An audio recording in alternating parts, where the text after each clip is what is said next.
I stared at the real estate agent's face as she handed me the closing documents, and something inside me just broke. My hands were shaking so badly I could barely hold the pen. The house, our house, the one with the wraparound porch where my son learned to ride his bike, where we carved pumpkins every October, where I'd spent 15 years building a life, was gone. Sold. For $487,000, which would be sitting in an account by Monday morning. And my 17-year-old son Brandon had no idea it was coming. I'd been carrying this secret for 4 months. 4 months of knowing something he didn't. 4 months of lying to his face every single time he talked about college plans, about applying to Michigan State, about how excited he was that we'd finally be able to afford to send him somewhere good without drowning in student loans. 4 months of watching him walk through the halls of our home like it was just another day, not knowing his entire world was about to shift. The worst part? He was going to hate me for it. Let me back up. Let me tell you who we were before everything fell apart. Brandon was 17, a senior at Lincoln High, and he was the kind of kid every parent dreams of having. Straight A's, captain of the swim team, volunteered at the community center on Saturdays. He had his mother's dark eyes and his father's stubbornness, which meant he was impossible to negotiate with, but impossible to stop once he set his mind to something. He'd been set on engineering since he was 12, mechanical engineering specifically. He had a scholarship offer from Michigan State already sitting on his desk, a partial one, about 30% of tuition. The rest would need to come from us. And then, exactly 4 months ago, he got sick. It wasn't dramatic at first, just a persistent cough that wouldn't go away. I told him to take cough syrup. He brushed it off, said it was just the chlorine from swim practice, said half the team had the same thing. I believed him. Why wouldn't I? He was 17 and invincible in the way only 17-year-olds think they are. But the cough got worse. By early fall, he was waking up at 3 in the morning, hacking so hard the walls seemed to shake. I finally dragged him to our regular doctor, Dr. Patterson, who listened to his lungs and immediately got that look on her face. That look that says, something is wrong, but she's going to soften the blow. Pulmonary nodules. That's what she called them. 2 of them in his left lung. She ordered a CT scan, then more tests, then a referral to a pulmonologist at the city hospital. And suddenly, my son wasn't invincible anymore. Suddenly, he was a 17-year-old kid sitting in a hospital gown while a doctor explained that they needed to do a biopsy to rule out some things. The word cancer hung in the air like cigarette smoke, even though nobody said it out loud. My ex-husband Michael and I had been divorced for 6 years, but the second Dr. Patterson said biopsy, I called him. We were civil, mostly. The kind of exes who could sit in the same bleachers at Brandon's swim meets without it being weird. He picked up on the third ring. Brandon's sick, I said, and I heard him go quiet. He met us at the hospital. We sat in the waiting room together, not touching, not really talking, just existing in the same space while our son was getting a needle pushed into his chest. When Dr. Reeves came out and said the biopsy was benign, the nodules were just inflammatory, probably from a respiratory infection that had gone a little too far. I actually sobbed right there in the waiting room. Michael reached over and squeezed my shoulder, and for a second, we were a team again. But the follow-up appointments didn't stop. The inflammatory nodules still needed monitoring. Brandon needed a pulmonologist, and not just any pulmonologist, Dr. Amelia Chen, the best respiratory specialist in the state, whose office was 40 minutes away and whose waiting list was 3 months long. Except it wasn't when you could pay out of pocket. When you could walk in and tell them money wasn't an object. The first appointment with Dr. Chen cost $1,200. The second cost $950. The monthly monitoring appointments, because even though the nodules were benign, they wanted to watch them, make sure they didn't change, were $600 each. And then there were the additional tests, the specialized imaging, the consultation fees. By the time we were 2 months into this, We'd spent $8,700 out of pocket. My insurance had covered some of it, but not enough. There were copays, deductibles, and charges for things insurance didn't cover at all. I was hemorrhaging money, and I couldn't tell Brandon why. He couldn't know that his mom was lying awake at night doing spreadsheets. He couldn't know that I'd stopped eating lunch at work to save money. He couldn't know that I'd taken a second job on weekends at the Target in the mall, working the fitting room for $8 an hour more than my regular salary. He was supposed to be a normal 17-year-old, not a kid drowning in guilt because his parents were drowning in medical bills. So I made a decision that seemed impossible at the time, but also seemed like the only choice I had. I called a realtor. The house was worth maybe $520,000 in this market. After agent fees and closing costs, I'd net somewhere around $480,000. I could take that money, pay off the medical bills, which had ballooned to almost $25,000 by then, and still have enough left over to cover his college and his ongoing monitoring. We'd move into an apartment, something smaller, cheaper, in a neighborhood that wasn't quite as nice. But Brandon would be okay. His health would be taken care of. His education would be secured. It was the right call. I knew it was the right call. And it was tearing me apart. The realtor, Jennifer, was good at her job. She staged the house beautifully, brought in some furniture from a staging company, made it look like a magazine spread. The pictures went up online on a Tuesday. By Friday, we had our first showing. By the following Wednesday, we had an offer. Brandon didn't notice anything strange, or if he did, he didn't say anything. I kept the realtor visits to times when he was at school or at swim practice. Jennifer had keys, so she could show the house without me being there. I'd learned to exist in the spaces between his schedule, doing all of this in the margins of his life. And it had worked. For 4 months, it had worked. He'd gone to his doctor's appointments. Dr. Chen had done her monitoring. The nodules hadn't changed, and I'd sold our house.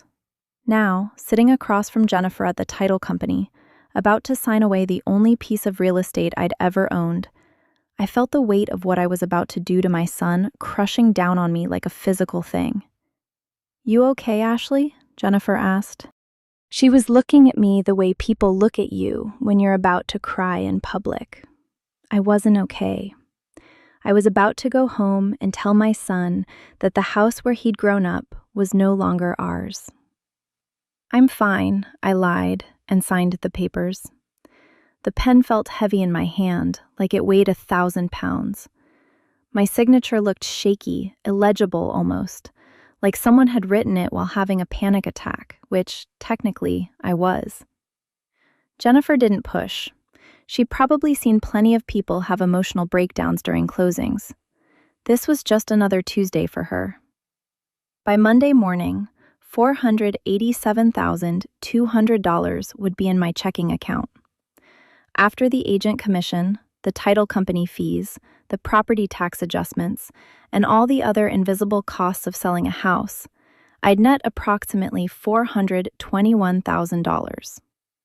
From that, I'd pay off the medical bills, now sitting at just over $32,000 after the last round of specialized imaging, and Dr. Chen's consultation fee for discussing whether the nodules needed biopsy follow-up. That would leave me with roughly $389,000. Enough for a security deposit on an apartment. Enough to cover Brandon's college. Enough to keep his health monitoring going for at least 3 more years. It was enough. It had to be enough. I drove home in a fog. The afternoon was gray and cold, the kind of late October weather that makes you feel like the world is already dying, preparing for winter. The house, my house, I kept thinking, though it wasn't anymore, looked exactly the same as it had that morning. The wraparound porch still needed the gutters cleaned. The mailbox still had a slight lean to it from when Brandon had backed the car into it 2 years ago. Everything was exactly as it had always been, except it wasn't mine anymore. Brandon's car was in the driveway. He was home early from swim practice. I sat in my car for 5 minutes before going inside, just breathing. trying to figure out what words I was supposed to use to tell your child that you'd sold the only home he'd ever known without asking him, without giving him a choice, without letting him say goodbye. There was no good way to do this. He was in the kitchen when I came in, making a sandwich with the casual mess that only teenagers can achieve. Breadcrumbs everywhere, 3 jars open on the counter, the deli meat still sitting out on the marble island. He was still in his swim team hoodie, his hair damp. He looked up when I came in. "Hey Mom, I'm starving. Coach made us do extra sets today because apparently we're getting soft." His words, not mine. He grinned at me, that easy, open smile that I'd been holding on to for the last 4 months like a life raft. "Want some? I can make you a sandwich." For a second, I couldn't speak. "Brandon, we need to talk," I said, and I watched his grin fade. Teenagers know that tone of voice. That's the tone adults use before they say something that changes everything. "What's wrong? Is it Dad? Is he okay?" The concern came instantly. Despite the divorce, despite the years, Michael was still his father, and Brandon loved him. My chest cracked a little at how quickly he jumped to worry about someone else. "Your father is fine. Everyone is fine. Physically. We need to sit down." He put the sandwich down, didn't finish making it, just abandoned it right there on the counter and followed me to the living room. We sat on the couch that was no longer mine either, and I felt like I was watching this happen to someone else. Like I was floating above my own body, observing a mother who was about to devastate her son. "The house," I started, and I watched his face carefully, trying to gauge how much to reveal at once. "I've sold it." For a moment, nothing happened. He just stared at me like I'd said something in a language he didn't understand. "What do you mean you sold it?" His voice was quiet. Too quiet. That's how I knew it was bad. "I mean, the closing happened today. The paperwork is finalized. The new owners will take possession in 30 days. "You sold our home?" He stood up so fast the couch cushion bounced. "You sold our home? Mom, what are you talking about? We live here. My entire life is here. My school is 3 minutes away. Michigan State is going to want to know that I've been stable, that I have roots, and now I don't have—" He stopped, ran his hand through his wet hair, and I could see his hands were shaking. "Did you talk to Dad about this? Does he know?" I talked to him. "And he agreed?" "It was my decision to make. The house is in my name. So you didn't talk to him. You just decided to blow up both our lives without asking either of us?" He started pacing now, that agitated energy that swimmers get, the kinetic need to move. "Mom, how are we even supposed to live? Where are we supposed to go? Is this about money? Is this about the divorce money you said you got? Because I don't need money. I don't care about money. I just need—" He stopped mid-sentence. I watched something shift in his face. Something clicked into place. "It's about my doctor's appointments, isn't it?" His voice was different now. Quieter, calculating. "The pulmonologist. The tests. That's why you've been acting weird all semester. That's why you're always exhausted when you pick me up from practice. You've been— what? Paying for my medical bills?" I didn't answer, which was answer enough. "How much?" he asked. "Brandon, how much, Mom? How much did my lung nodules cost you? Because I want to know. I want to know the exact number of dollars my existence costs in this family." The cruelty in that sentence wasn't meant for me. I knew that. It was self-directed, the kind of shame that teenagers weaponize against themselves. But it landed like a punch anyway. $32,000, I said quietly. So far. He made a sound like I'd hit him, like all the air had left his body at once. "You sold our house for $32,000? He whispered. "Mom, that's insane. That's completely insane. We could have taken out a loan. We could have done a payment plan. Dr. Chun would have worked with us, and if she wouldn't, there are other doctors. There are other hospitals. You didn't have to—" His voice broke. "You didn't have to sell the house." "I did," I said, and I meant it. "Because there's more coming. The monitoring is ongoing. You're going to need follow-up appointments for the next 2 years minimum. You're going to need imaging studies, potentially more specialized tests. And you're going to need your college education. And I wasn't going to let you graduate high school, knowing that you had to choose between your health and your future. But now I'm choosing between my health and my home," he said. "You just moved the problem around, Mom. You didn't fix it. You just made it worse." He went upstairs then, each step heavy and deliberate, and I heard his bedroom door close with a bang that echoed through the house. I sat on the couch, that borrowed couch in that borrowed living room that I'd sold to a stranger, and I let myself cry. Not quiet tears, the kind of crying that makes your whole body shake, that comes from the deepest part of you, where you keep the things you're most ashamed of. I'd made the right decision. I knew I had. But knowing something intellectually and living with the consequences of it are two very different things. My phone buzzed. A text from Michael. "Brandon just called me. Tell me you didn't actually do this."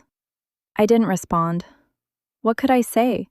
That I'd made a unilateral decision that affected his child? That I'd sold the house without telling either of them until it was already done? That I'd been so desperate to fix one problem that I'd created 3 new ones? That night, the house was silent except for the sound of Brandon's water bottle hitting his desk upstairs, the frustrated noises of a 17-year-old who didn't know what to do with his anger. I lay in bed and stared at the ceiling and realized that I'd won the battle but lost the war. The medical bills were handled, his college was secured, his health would be monitored, but he hated me, and that was going to cost me more than any house ever could. The next morning, he wouldn't look at me. He grabbed a granola bar and his backpack and left for school without saying a word. I tried to follow him to the car. "Brandon, please, let me explain." "There's nothing to explain," he said, not turning around. "You sold our house. You lied to me for 4 months. You made a huge decision that affects both of us without asking my opinion. I don't think there's anything left to say." He got in his car and drove away, and I stood in the driveway of the house I no longer owned and realized something else. I'd been keeping this secret to protect him, but really, I'd been protecting myself. I'd been protecting myself from having to tell him the truth. I'd been protecting myself from having to see his fear. And in doing that, I'd taken away his right to choose, to decide how to handle his own crisis. I'd thought I was being a good mother. Now, I wasn't sure what I was being at all. My phone rang. Unknown number. I almost didn't answer, but something made me. "Ms. Ashley Hartley?" A woman's voice, professional. "Yes?" "This is Linda Cho from Dr. Amelia Chen's office. I'm calling because Brandon missed his appointment this morning, the one that was scheduled 3 weeks ago. We wanted to confirm whether he'd like to reschedule." My stomach dropped. "He missed it?" I said slowly. "Yes, ma'am. It was at 9:30. He never showed up, and we haven't been able to reach him. We typically charge a cancellation fee if patients don't give 24 hours notice, but given his medical situation, Dr. Chen wanted me to call you directly before we process that. Is everything okay?" Everything was not okay. "I'll have him call you back," I said, and hung up. I stood there in the driveway of the house I'd just sold and understood, finally, the true cost of what I'd done. Brandon hadn't just canceled the appointment. He'd canceled it deliberately. He'd let himself miss it because he was angry, because he was hurt, because in his 17-year-old logic, if I could make decisions about his body without asking him, then he could make decisions about his health without asking me. And he'd done it on purpose. I got in my car and drove to Lincoln High School. The parking lot at Lincoln High was mostly empty. It was mid-morning, and I had no business being here, but I didn't care. I pulled into a visitor spot and walked straight toward the main entrance, My phone in my hand, Linda Cho's voice still echoing in my head. Brandon had deliberately missed his appointment. He'd looked at his calendar, seen that 9:30 slot that I'd scheduled months ago, and he'd chosen not to show up. He was punishing himself to punish me. The receptionist barely looked up when I came in. "Can I help you?"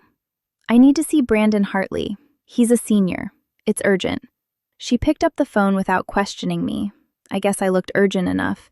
And within 5 minutes, a security guard was walking me to his AP biology class. Brandon was going to hate this. He was going to see me walk through that door and feel humiliated in front of his entire class. And part of me knew I deserved that. But I needed him to understand something, and talking to him at home clearly wasn't working anymore. Mr. Peterson, the biology teacher, opened the door to find me standing there with a security guard, and his eyebrows went up. Brandon was in the 3rd row, bent over a worksheet, and he didn't look up until everyone else started staring at him.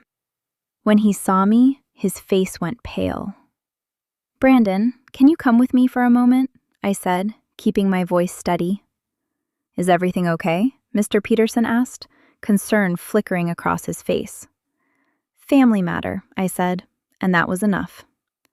Brandon grabbed his backpack without a word and followed me into the hallway. The security guard discreetly disappeared, leaving us alone by the lockers.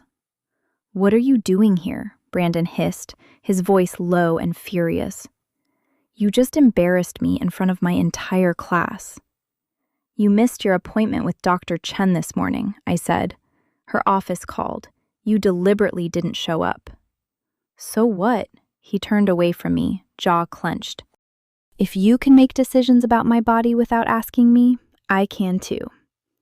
"That's not how this works, and you know it." "Actually, it is," he said, spinning back around. "You proved it. You made a unilateral decision about my health, about my life, about our entire family.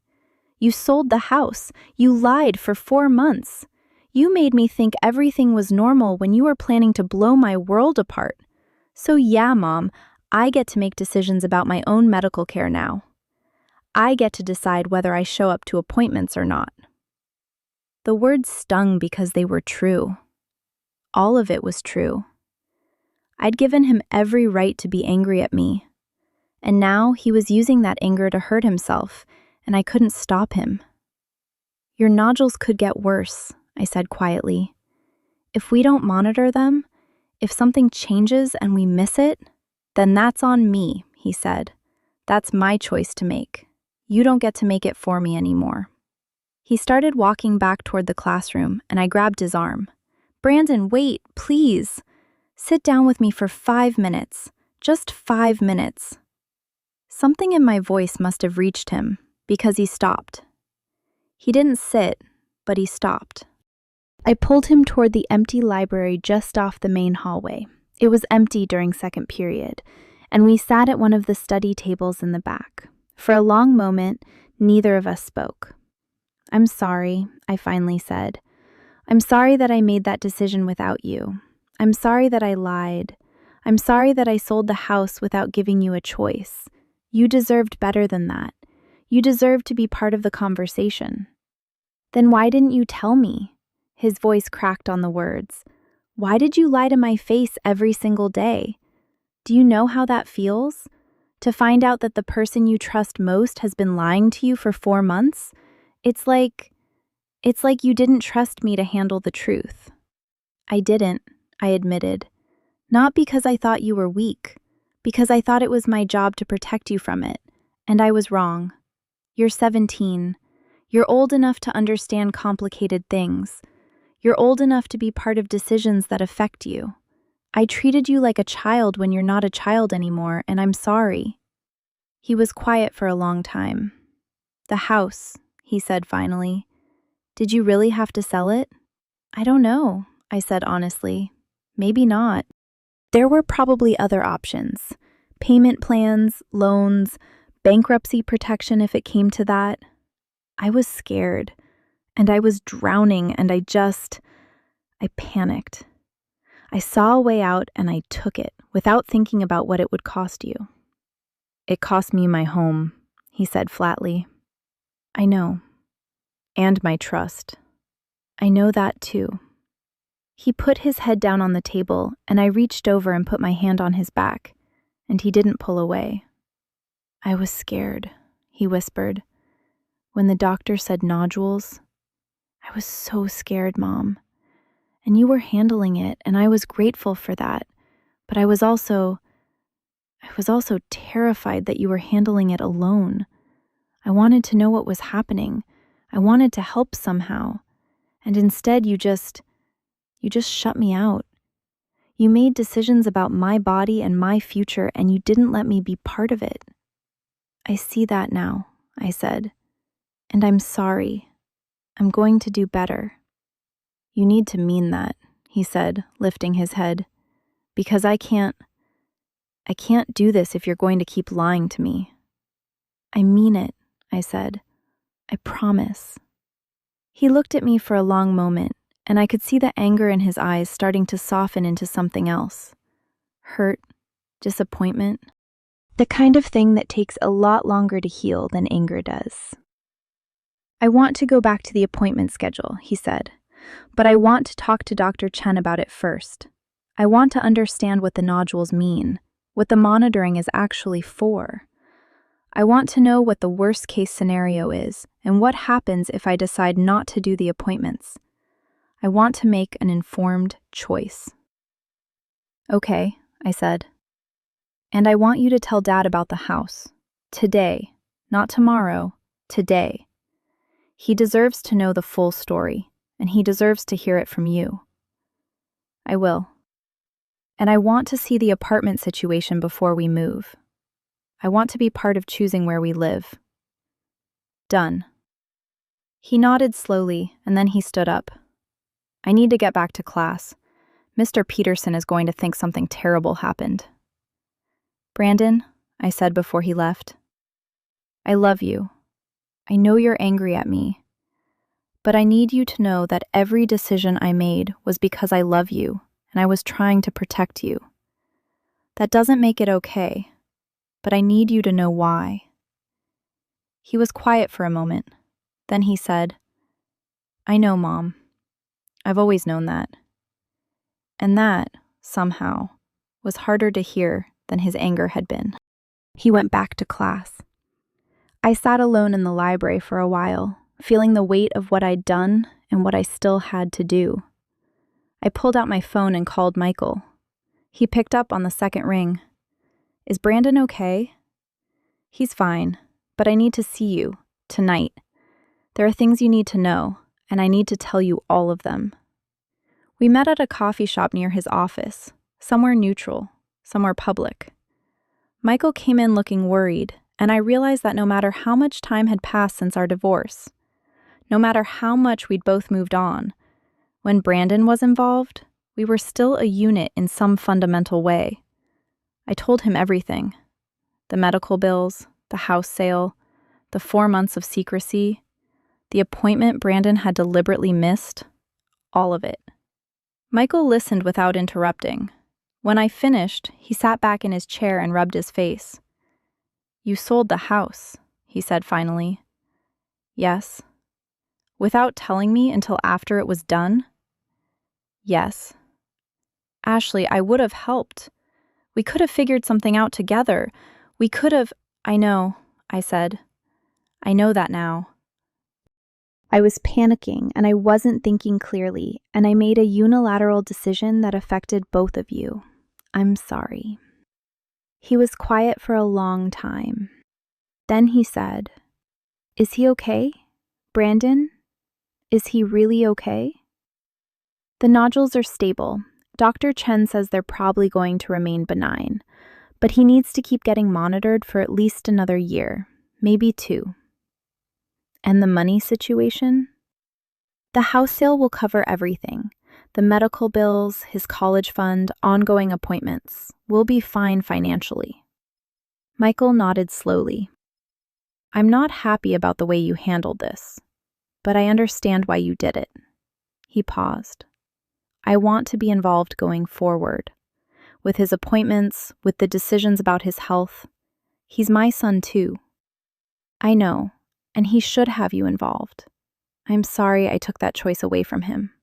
From you. What are you going to do about the apartment?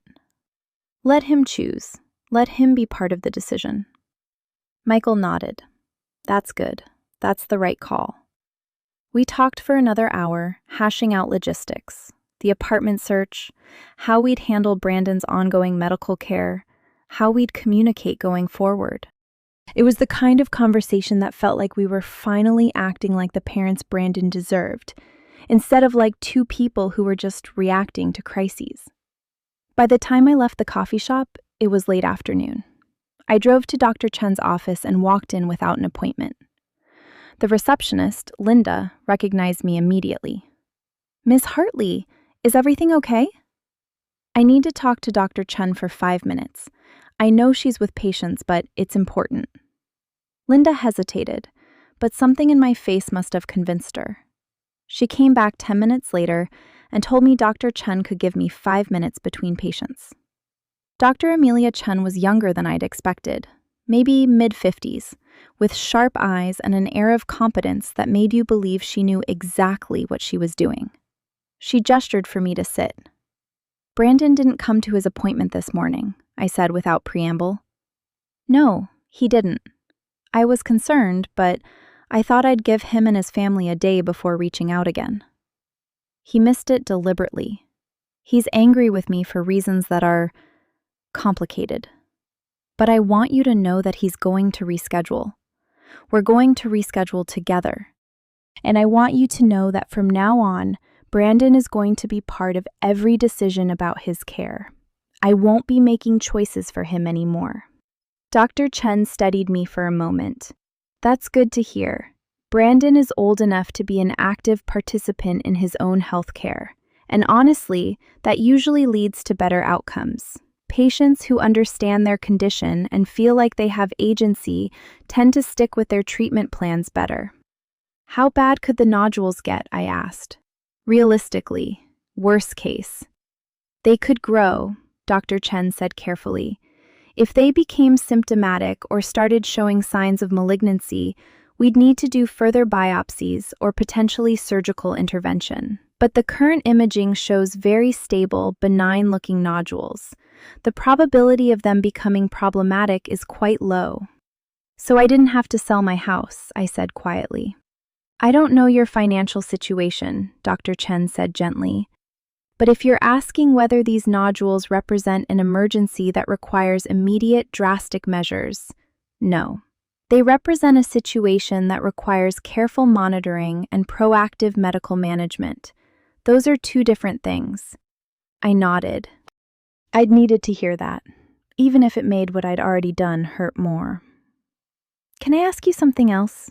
I said. If Brandon comes in for an appointment and he's angry, if he seems like he's not taking this seriously, will you talk to him about it? Of course, that's part of my job. And between you and me, she said, most 17-year-old boys with stable lung nodules are going to have some resistance to ongoing monitoring. It's normal. What matters is that they have support from their families and that they understand why it's important. I drove home and found Brandon in the kitchen again, making another sandwich. He looked up when I came in, wary. I talked to Dr. Chen, I said. And I talked to Dad. And I want to say something, and I need you to just listen without interrupting, okay? He put the sandwich down. Okay. I was wrong. Not just about how I handled the house, but about how I handled everything. I treated you like you weren't capable of understanding your own medical situation. I treated you like you were a child who needed to be protected from the truth. When you're old enough to handle complexity and nuance and scary information. That was disrespectful to you, and I'm sorry. I know you are, he said quietly. The nodules are stable. Dr. Chen says the worst-case scenario is unlikely. You don't have an emergency situation. You have a situation that requires monitoring, and that's different. That's manageable. And from now on, you're going to be the one making decisions about your care, with input from me and your dad and Dr. Chen, not the other way around." He nodded slowly. "And about the house?" I continued. "I'm sorry I sold it without giving you a choice. It was my right legally, but it wasn't right morally. You deserved better. But I can't undo it.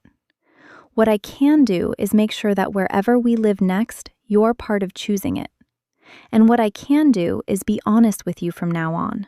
No more secrets. No more protecting you from the truth because I think you can't handle it."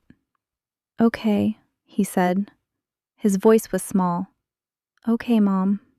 I pulled him into a hug and he let me. And for the first time in days, it felt like maybe we were going to be okay. The apartment search took 3 weeks. Brandon came to every showing with me. He vetted neighborhoods, checked out the school district, even though he was graduating in 6 months, looked at the kitchens and the natural lighting. He had opinions, and he voiced them, and I listened. We ended up in a 2-bedroom in a decent part of town, nothing fancy, but clean and new. Brandon seemed satisfied with it. The move happened in November. It was sad, saying goodbye to the house, but it was also a relief. We were starting over, and this time, we were doing it together. Brandon rescheduled his appointment with Dr. Chen for the week after we moved. He went in alone, which surprised me, but when he came out, he seemed lighter. I asked him what they'd talked about. "She showed me the imaging," he said. "She explained exactly what the nodules are, what they look like, why she thinks they're benign. She talked about what could make them change and what we'd do if that happened. And she asked me if I had questions." "And did you?" "Yeah, a bunch. And she answered all of them." He paused. "She also said that missing appointments as a form of protest isn't really going to hurt me as much as it would hurt my long-term health. She was nice about it, but she was pretty direct." "Good," I said. The monitoring continued. Brandon went to his appointments. The nodules stayed stable. His college acceptance for Michigan State came in the spring, and this time, he didn't have to worry about whether we could afford it. The sale proceeds, carefully managed, would cover his tuition, his books, his room and board. He could focus on being a student instead of worrying about money. One night in March, about 6 months after I'd sold the house, Brandon came to me with something he'd been thinking about. "I want to talk to Dad about the medical situation," he said. "Like, really talk about it. I want him to understand what the monitoring means, what the risks are. I want him to be involved." "That's a great idea," I said. "And I want to set up a meeting with you and him and Dr. Chen together, so we're all on the same page, so there's no confusion about what's happening or why." I felt something shift in my chest. Relief, pride, something that felt a lot like redemption. "I'll set it up," I said. The meeting happened on a Tuesday afternoon in April. Michael and I sat across from Dr. Chen's desk, with Brandon between us. It wasn't comfortable.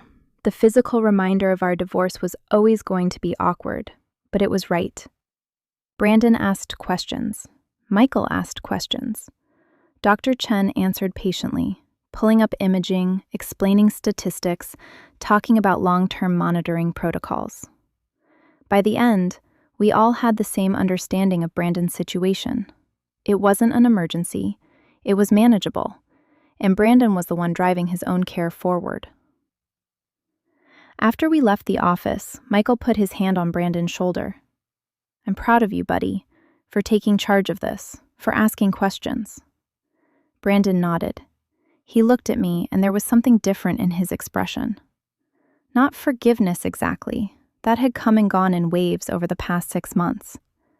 But understanding, acceptance maybe. "I'm proud of him too," I said. We went our separate ways, Michael back to his office, Brandon to school, me back to work. But something had fundamentally changed. The secret that had poisoned everything was gone. The unilateral decision had been examined and reckoned with. The trust had been broken and slowly, carefully, deliberately, had been rebuilt. 3 years later, Brandon came home for winter break during his sophomore year at Michigan State. He'd been accepted into the engineering program as a mechanical engineering major, just like he'd always wanted. He was thriving. "My last appointment with Dr. Chen is in 2 weeks," he said over dinner. "She's recommending we move to annual monitoring instead of every 6 months. The nodules haven't changed at all in 3 years." "That's great news," I said. "It is," he agreed. "You know what's funny? If you'd told me about the medical situation from the beginning, if you'd let me be part of the decision-making process, I probably would have agreed that we needed to figure out a financial solution. But I might not have agreed to sell the house. I might have said, let's try the payment plan route, or the bankruptcy protection, or something else. And we'd still have it." It was the first time he'd said something like that directly to me, and it stung. "Yeah," I said quietly. "I know. But," he continued, "I also know that you were scared, and you were doing the best you could with what you knew at the time. And I know that you learned from it, that you listen to me now, that you treat me like I'm capable of making decisions about my own life." He paused. "That matters. That's worth something." I felt tears start to form, and I let them. "I'm sorry I didn't give you that choice from the beginning." "I know you are," he said. "I've known that for a long time." We sat in silence for a moment, and then he said, "The apartment is fine, by the way. I'm glad we moved there. It was good for both of us." And just like that, something that had felt like the worst mistake of my life became something else entirely. A moment where I'd failed, learned, and finally gotten it right. The house was gone, but the lessons it brought us stayed. The secret was exposed, but in exposing it, we'd built something stronger than what we'd had before. That's what I learned. You can make the most selfless decision in the world and still get it completely wrong. But you can also admit when you're wrong, and you can ask for forgiveness, and you can do better. And sometimes, that's enough to save everything that matters.